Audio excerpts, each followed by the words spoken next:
Citroën maintenant avec un conflit empoisonné, rupture des négociations cette nuit, procédure de licenciement à l'encontre de 17 militants CGT, dit la centrale syndicale,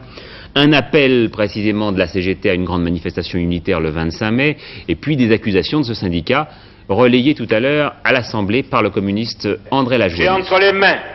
des pièces de CX lancées ce matin sur des rassemblements d'ouvriers, Monsieur le Ministre. Des témoignages irréfutables vous seront fournis sur place de cette pratique barbare. Je dois vous dire que nous payons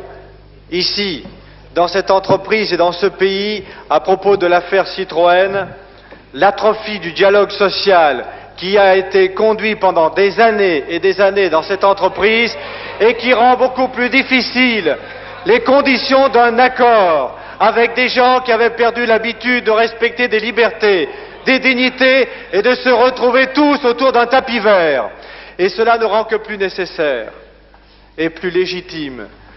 les droits des travailleurs, et je suis heureux de voir que cette Assemblée, en tout cas dans sa majorité, a déjà pratiquement adopté une partie non négligeable d'un premier texte qui est celui, justement, qui porte sur les libertés des travailleurs, qui devront s'appliquer désormais à Citroën, comme dans toutes les entreprises de France.